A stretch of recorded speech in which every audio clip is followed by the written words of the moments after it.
Good evening. Today we are going to make some Black Bottom Cupcakes.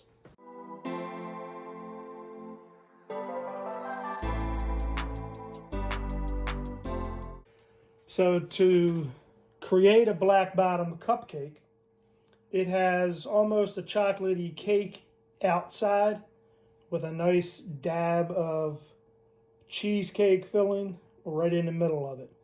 And then to top that off, we're even going to put some mini chocolate chips inside of that cream cheese. Just a little bit of it. So we have a number of different ingredients here. We'll get into the specifications in terms of how much of the items once we get into things. But just an overview of the ingredients that we're going to need. We're going to need, doesn't have to be Philadelphia, but we need your favorite type of cream cheese. We need some regular old granulated sugar. We need some salt. We need 2 egg whites. 2 egg whites that we'll deal with in a little bit. We need some sour cream. We're actually going to use sour cream in both the cheesecake filling and the cupcake batter filling. And as I said, we're also going to use, doesn't matter what brand name you use, but it needs to be mini. Okay, mini chocolate chips. All right, mini chocolate chips. For my cupcake batter, we're going to utilize some good old AP all-purpose flour. We're going to use granulated sugar. We're going to use baking cocoa. I prefer the Dutch processed. Don't know that it's a necessity, but I prefer the Dutch process. Need some baking soda. We need, again, some salt. We're going to use most of the sour cream on that part of it. We need some agua, H2O, water. Need butter, okay, which we're going to basically melt and let it cool for a little bit, so we'll take care of that in a minute. And then some good old vanilla extract. All right. Now, the first thing we're going to do to get started is preheat my oven to 400 degrees. Then what we're going to do, I have 2 of these cupcake trays. We're going to go ahead and just put some good old cupcake liners inside of each one of those to get that ready. So we're going to make 24 of these with this recipe. If you are interested in only doing 12 at a time, go ahead and cut this recipe right in half. Most of the measurements that we're going to see, it's going to be real easy to cut it in half if that's what you want to do. So I'm going to do 2 different things here in terms of mixing. I'm going to use a food processor to do the cheesecake filling. It cuts up that cream cheese to me nice and creamy. And then for my cupcake batter, I'm actually going to use my good old kitchen-made mixer. So we're going to do that in 2 different parts there. So what I'm going to do is the actual cheesecake filling first. So I'm going to go ahead and get my food processor ready. So I'm going to open this up. And what we're going to do basically is we're going to put in the cream cheese, the sugar, and the salt. Then what we're going to do is add my egg whites and the sour cream after that.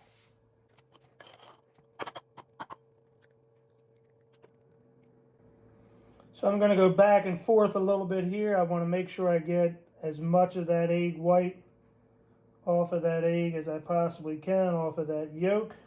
Got that. I don't have a need for the yolk, so I'm just going to go ahead and dispose of these yolks.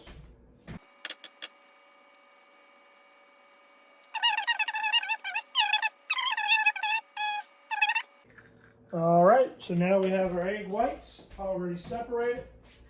I'm going to go ahead and take care of the cream cheese. The cream cheese, we need 16 ounces of cream cheese. And then, basically, I'm just going to start slicing that and dropping it into my food processor.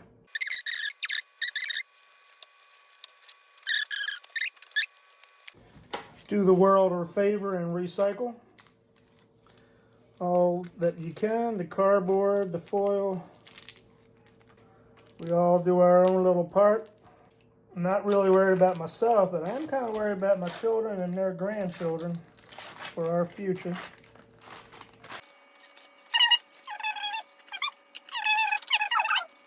All right, we need half a cup of sugar and a quarter of a teaspoon of salt.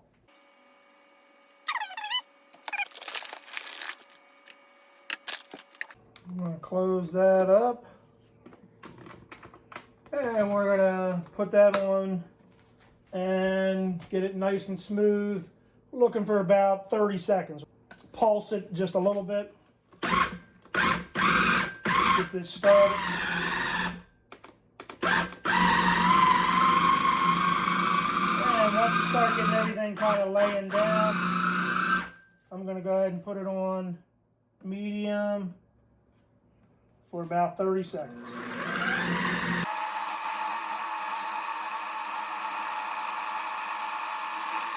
And that was my 30.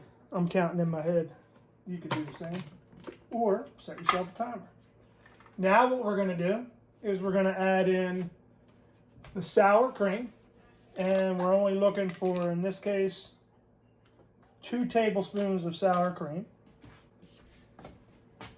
And I happen to have a measuring little cup here that holds exactly 2 tablespoons. So I'm going to go ahead and mark that off on there. Then I'm going to add that in. And then we're also going to go ahead and put in the egg whites. This is the egg whites from 2 eggs. All right. And we're going to put that on for roughly another minute. Again, I like to pulse it to get started. Getting nice and creamy now with that extra mixture. So now I'm going to put it on high. If you're ever seeing when you're using a food processor or even a mixer that you're not getting stuff off of the sides, open it up. Sometimes you got to help it out a little bit. Get it off the sides, get it into the mix, and hopefully it'll grab it up.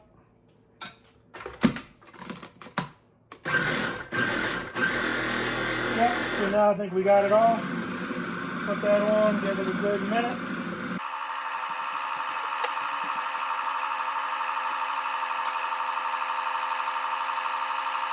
And I think we're good. So now what I'm going to do is basically just sit that off to the side. I'm going to move in my KitchenAid mixer. I'm actually going to take the bowl off of there for a second. And I'm basically going to go ahead and put in all my dry ingredients. So for my dry ingredients, this is again the cupcake batter. What we're looking for is 1.5 cups of all-purpose flour. So my half-cup measure, I need 3 of those. What I like to do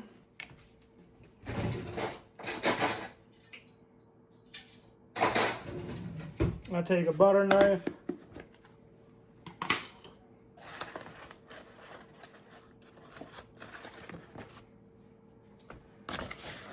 since I have half-cup measures, I need 3 of these.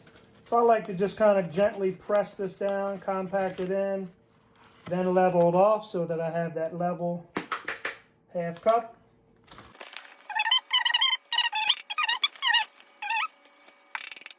So there we go with that. I have 1.5 cups of flour. I need 1/2 cup of my cocoa. This is a brand new jar.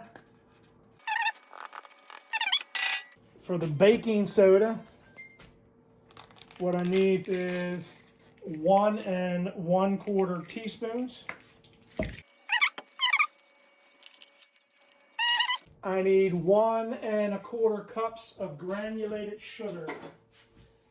So I have my half-cup measure already handy.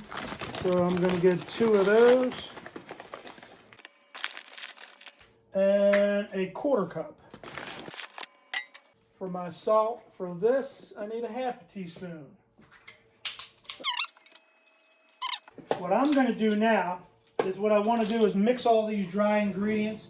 I have the whisk apparatus on here, but I'm just going to take a smaller whisk by hand, and I'm just going to whisk all these together inside of here. I'm not trying to create a huge cloud of dust, so I'm just going to do this. The other thing that this does is when you compact your flour, this actually puts a little bit of air back into your flour when you whisk all this together. So once I pour flour into anything, even if I'm not necessarily adding a dry ingredient, I always give it a whisk.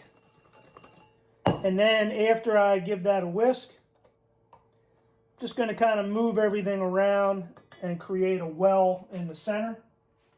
So I'm going to get myself a good old tablespoon, and I'm just going to move stuff up off the center.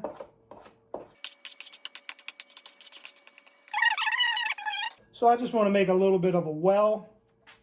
I'm going to put this back on here at this point in time and get ready for the rest of my wet ingredients, which is the water, the butter, the vanilla extract,